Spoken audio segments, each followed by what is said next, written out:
Hello friends, welcome to வசனம் சமையலறை. வசனம் சமையலறையில் இன்றைக்கி ராகியை வச்சு ராகி சேமியாவை வச்சு ஒரு புட்டு எப்படி செய்யறதை பார்க்கலாம். அதுக்கு நான் இன்றைக்கி ஒரு பாக்கெட் ராகி சேமியா எடுத்துருக்கேன். இதை வந்து நல்லா உடச்சி விடுங்க.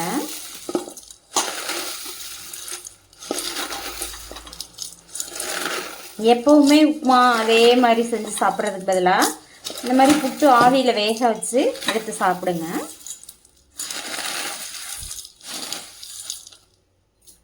இப்போ இதில் லைட்டாக தண்ணி ஆட் பண்ணிக்கலாம்.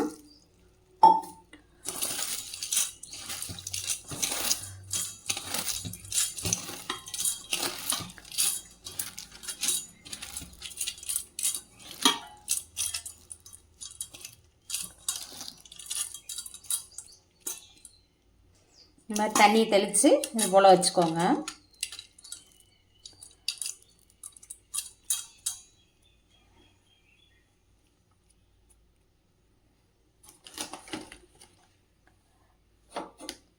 இப்போ சூடான இட்லி பாத்திரத்தில் வச்சுட்டு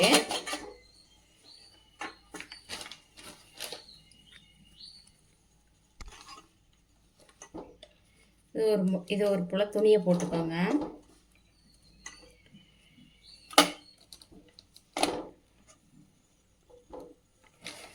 துணி போட்டு நம்ம ஆல்ரெடி சேமியாவை தண்ணி தெளித்து வச்சுருக்கோம்.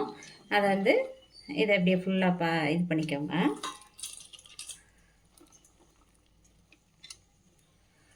இது ரொம்ப நேரம் சேமியாவை வந்து ஊற விட்டுறாதீங்க தண்ணியில். உடனே தண்ணியில் போட்ட உடனே எடுத்துருங்க.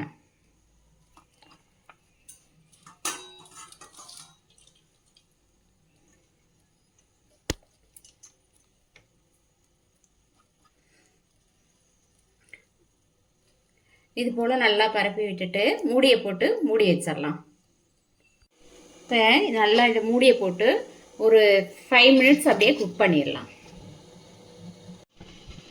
இப்போ பாருங்கள் 10 மினிட்ஸ் ஆயிடுச்சு. இப்போ இதை எடுத்துக்கலாம். இப்போ சேமியா வந்து நல்லா வெந்து வந்திருக்கு.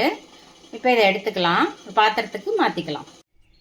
இப்போ பாருங்கள், நம்ம வேக வச்சு எடுத்துருக்க சேமியா வந்து நல்லா உதிரி உதிரியாக நல்லா வெந்து வந்துரு பூ போல் இருக்குது. எப்பயுமே சேமியா வந்து தண்ணியில் போட்டோன்னே ஒரு ஒரு ஒரு செகண்ட்லேயே எடுத்துருங்க. தண்ணியில் நனைச்சி தான் வேக வைக்கணும், தண்ணியில் ஊற வச்சிடாதீங்க ரொம்ப நேரம். இது போல் உதிரி உதிரியாக இருக்குது. இப்போ இதில் வந்து ஒரு 2-3 ஏலக்காய் நுணுக்கி வச்சுருக்கேன். நாட்டு சக்கரை ஒரு 1/4 டீஸ்பூனுக்கு சேர்த்துருக்கேன்.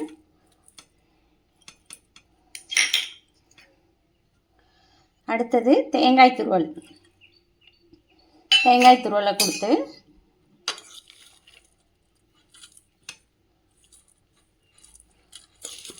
கலந்து விடுங்க.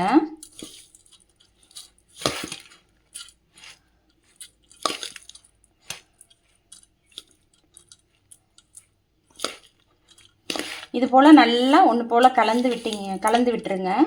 நம்ம எப்பயுமே ராகி சேமியாவை சுகர் இருக்கவங்கெல்லாம் வந்து எப்போ பார்த்தாலும் உப்புமாவாக செஞ்சு சாப்பிட்றத விட இந்த மாதிரி புட்டு மாதிரி செஞ்சு சாப்பிட்றப்ப ஹெல்த்தியானது இருக்குது. ஆயில் சேர்க்குறது இல்லை இதில், அதனால் ஹெல்த்தியானதாக தான் இருக்கும்.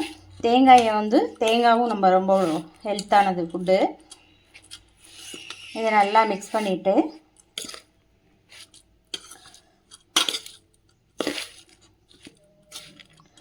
இதில் மெயினாக நீங்கள் பார்க்க வேண்டியது தண்ணியில் ரொம்ப நேரம் ஊற வச்சிடக்கூடாது. அதுதான் ஒரு 10 நிமிஷம் நம்ம ஆவியில் இட்லி பானையிலையோ ஸ்டீமர்லேயோ வச்சு எடுத்தாலே ரொம்ப ஈஸியான அழகான சேமியா உப்புமா ரெடி ஆயிடுச்சு.